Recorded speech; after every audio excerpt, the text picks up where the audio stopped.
Good evening. Welcome to the Celtic Way. After Celtic pick up another victory in the Scottish Premiership, this time away to Aberdeen at Pittodrie, thanks to a wonderful Hatate goal and a closely contested game. Ryan, you're still at the stadium. You're still at Pittodrie. How are you feeling, mate? Yeah, 3 points better off at the moment. Yeah, delighted with the result tonight. It was a really tough game for both sides. You could tell out there it was a struggle to get anything going in terms of a footballing side of things. But Celtic did what they needed to do. You know, even though I don't want to call it winning ugly, but that's kind of what they had to do tonight in ugly conditions. Not that they could do anything about that. Both teams had to play on the same conditions on the same pitch, but Celtic just managed to get that one bit of quality in the game that decided the contest at the end of the day. So, yeah, a great ball in from Taylor, tremendous finish from Hatate, and that was really the only bit of quality in the game, apart from maybe a couple of really good saves by former Celtic goalkeeper Ross Doon for Aberdeen. But apart from that, it was a game of nothing, really. It was so much so that the instant analysis maybe wasn't so instant due to the fact that I had to write up quite a bit of it after the final whistle. It was one of those games, but Celtic get the 3 points in the end. Yeah, I think what was evident to me from the team tonight was a bit of patience, not allowing themselves to get frustrated or panicky, that they weren't quite managing to get the ball in the back of the net for a large chunk of the game. I think if you look at the possession and the territory, they had good control of the match, good, dominating a large portion of the match. In the first half, it was just so difficult, as the players and the manager both pointed to the conditions after the game, with the open corners at Pittodrie, the wind howling, the rain. And I think they were just a little bit, had to fight through that a little bit, especially in that first half period. Aberdeen, did well too. They really set their stall out to frustrate Celtic, and that was obvious. They didn't want a repeat of Hampden where they were just cut through at will.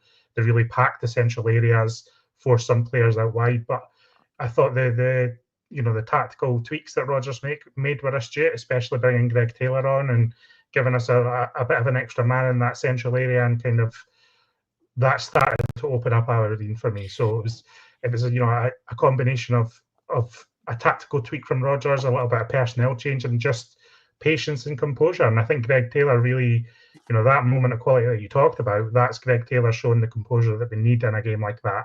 And obviously Hatate wasn't actually having his best game up to that point, but that finish is sublime, and it's absolutely sublime.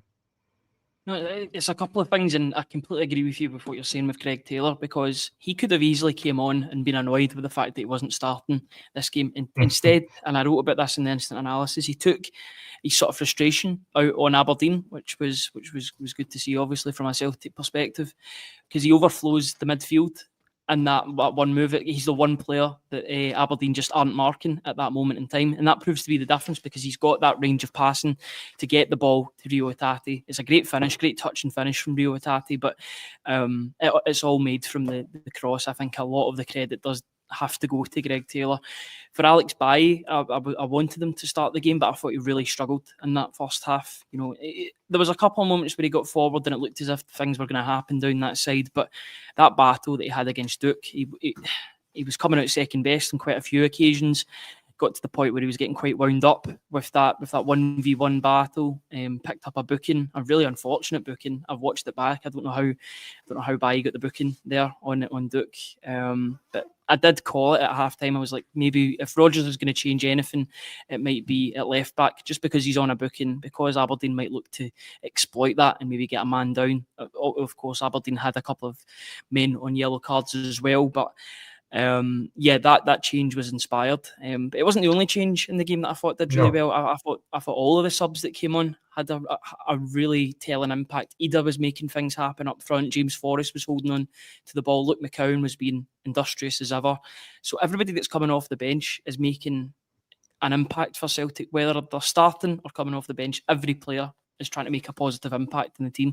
That's why Celtic get the 3 points tonight. Yeah, I think there was method behind all the substitutions too. As I said, Greg Taylor comes in, he's playing slightly different to Valle, slightly different role.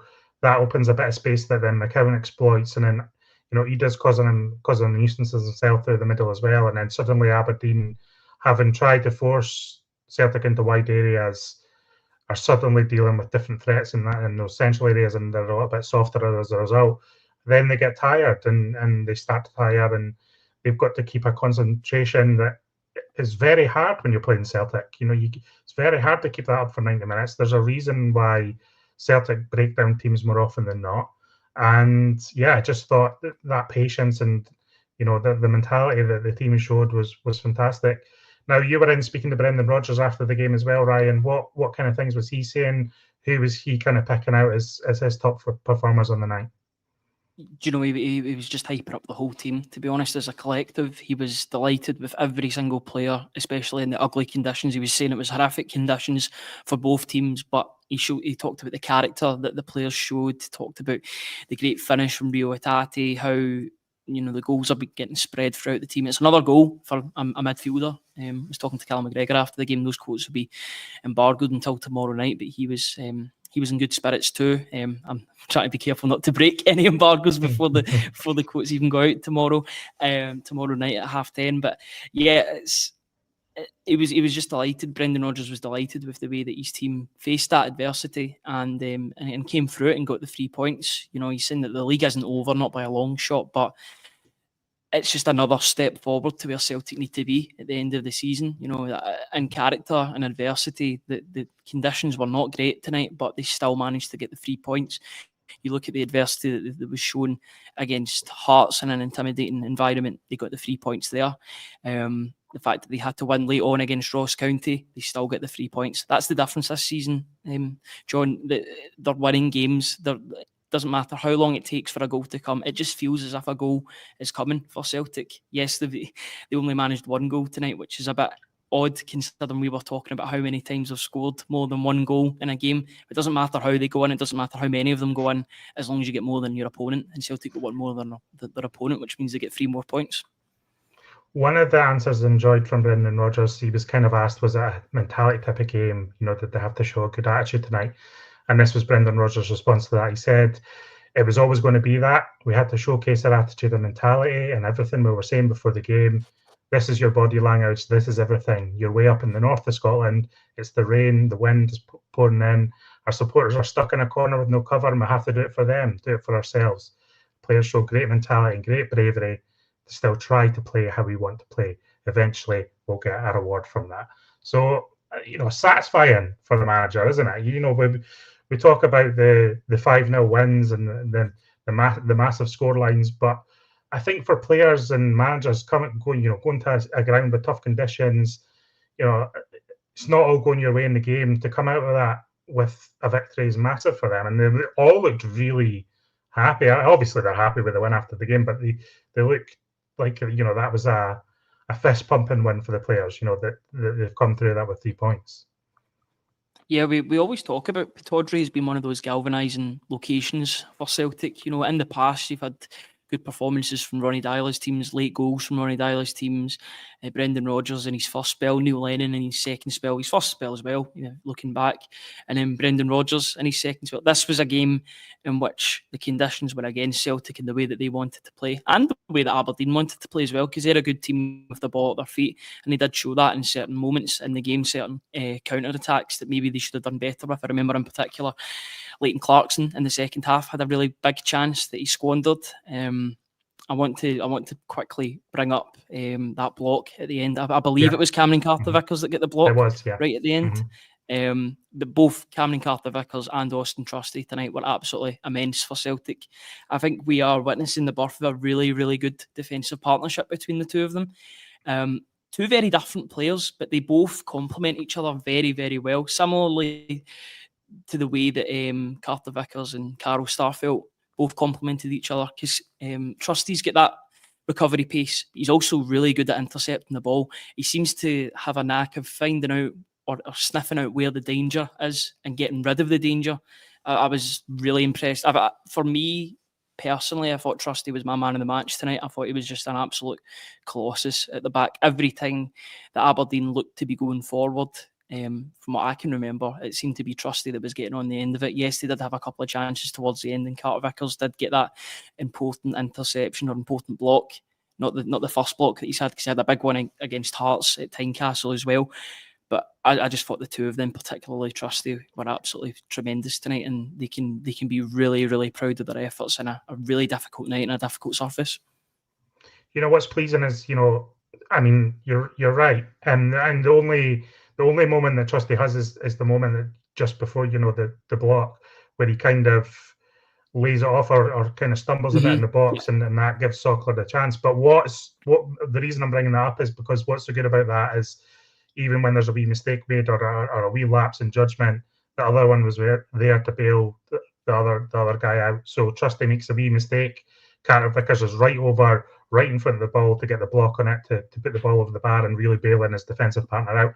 And that's really what you want in a defensive partnership. That's the kind of chemistry, that's the kind of thing you want to see. And Carter Vickers really celebrated that moment. Sockler, he blocks the Sockler shot, it goes blazing over the bar, and he's got his fist raised, he's celebrating with Trusty, and it's just fantastic to see a wee moment like that for me.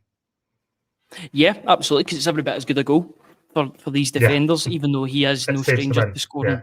Yeah, it was a tremendous block from, and deserved. It was kind of a full circle moment for him, because this time last week, probably everybody was talking about the mistake that he made against Club Brugge. So I'm glad that he had that moment to celebrate and sort of say, right, that was a lapse in concentration. That happens. I think it's, by my count, only the second mistake he's ever made for Celtic in terms of that would cost a goal. The other one being Lazio at home, but even then he was just coming back from an injury at that point.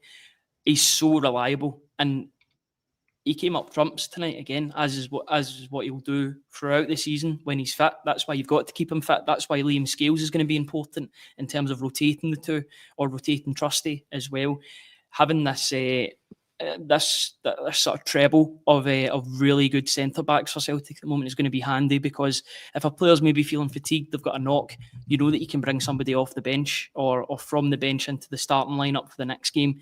And you know that the level won't drop. Maybe the quality of player, because I don't think Scales is maybe of the quality of Trusty. That might be slightly harsh. They might be closer together than what I'm saying. But you know that you're always going to get a quality defender in there if you pick one of those three players. They're all dependable, and they'll all have a part to play between now and the end of the season. But I thought those two were absolutely brilliant, and all the subs that came on as well. Luke McCowan again making a really, really good cameo appearance off the bench, understanding his role, understanding what he needed to bring to the team. He needed a bit of grit. There was Graham Shinnie and Nielsen in that midfield. They were trying to win tackles, trying to get the blood and thunder into the game. McCowan brought that, but he brought a bit of style and substance as well. And every pass that he made seemed to be going forwards and making things happen on the attacking end. So yeah, I'm when you take into consideration the conditions that Celtic were playing in, there were some really good performances out there, which is testament to their quality and their ability to play through those conditions, really. Yeah, I agree. And, I'd quite like to see McCowan now in the starting 11 for the weekend. But those are discussions for later in the week. That's 14 games Celtic have now played in the Scottish Premiership. 113, drawn 1, 40 points, 7 points clear of second place Aberdeen with a game in hand, 11 points clear of Rangers. It's going so well. I think, Rodgers has been quick to point out it's still early in the season. He's not getting too carried away. But it's just an incredible position to be in, in the first week of December, having this kind of buffer already, having already gone to Pittodrie, we've already gone to Tynecastle. You've played in some tough venues already, but Celtic are getting the job done however it comes, however the match comes, however the circumstances are, whatever the conditions are. And, roll on Celtic, it's a joy to watch at the moment. Yeah, and I remember you saying yesterday on the morning briefing that this is the most exciting part of the season for yourself. It's the same for me, because every game, regardless if you win, lose or draw, you've always got the next game to consolidate or even better your performance in the last game. You've got Hibs coming up on Saturday afternoon. That'll be a quick turnaround. Maybe a couple of changes will be needed for that. But tonight felt different at the 90-minute mark. When the full-time whistle went, there was a euphoric cheer from the away crowd.